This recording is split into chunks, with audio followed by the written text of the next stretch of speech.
everyone, and thanks for tuning in to the Bear Experiment podcast. I'm your host, Monica Clavijo, and I just had a really interesting conversation with Drayton, who's a specialist in real estate for many, many years. He is from Florida, he's from Hollywood, and he's talking where we mainly focus on the Miami market and the collapse that's coming right now with real estate.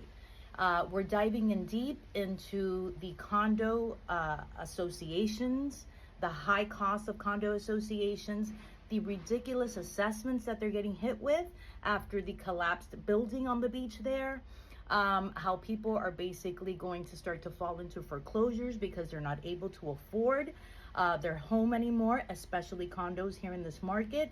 Fort Lauderdale is one of the most difficult areas that have been hit. He offers some services to those that are in a position where they absolutely have to sell their home right now because they're not able to afford it. And you can basically eliminate the middleman, the realtor, and still do the work yourself and keep all that money, those thousands of dollars in your pocket, so that you can use that so that you can move on.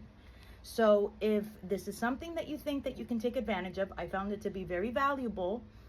Tune in to this podcast, which I'm going to follow with right now. And thanks again for watching, guys. Please remember to subscribe. Hi, everyone, and welcome to the Bear Experiment podcast. Today, my very special guest is Drayton Nay, who has been in the real estate market since 1975. So we're taking it way back.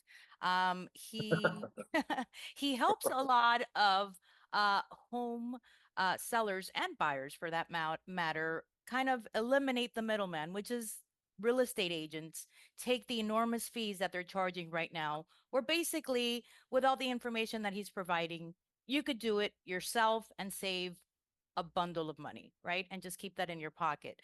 So I wanted to focus with him a little bit with his knowledge on the crisis, the housing crisis that's happening right now, especially here in Florida, in Miami, which is where I'm at. And Miami is completely out of control. Like, the rents here are for a hole in the wall. What used to be an efficiency, maybe as close as 3 years ago, you were paying five, six, seven, $800 at most, and you were getting an apartment, a one-bedroom apartment with a bathroom, with a full kitchen, with its own private entrance.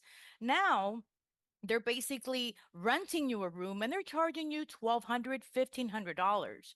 And it seems like it keeps increasing and increasing. And you have to ask yourself, when does this stop? So why don't we start there? The Miami market, you talk about 13 out of 15 cities that are basically, we're going to start seeing foreclosures just like blowing up everywhere because people are not able to sell their homes because of the high interest rates, because of the amount of people that are influxing into the city as well. What are you seeing? What can you share with us with Miami in particular, with the housing crisis that's happening right now? Well, the thing that's funny about Miami, I graduated high school in 1982. So, I went to a few spring breaks in my day in the 80s. And a lot of people don't seem to remember this, but the 80s in Miami was a dump. I mean, Miami was a complete dump in the 80s because Miami was hot in the 50s and 60s. And then it kind of went out in the 70s. And by the 80s, by the time that came around, everything just looked old and dilapidated. And no one took, when I first was in real estate, I was offered lots of real estate in Miami and I refused it and instead went to St. Pete and invested in my first two condos in St. Pete, Florida. I actually went to Miami first, but no one took Miami seriously.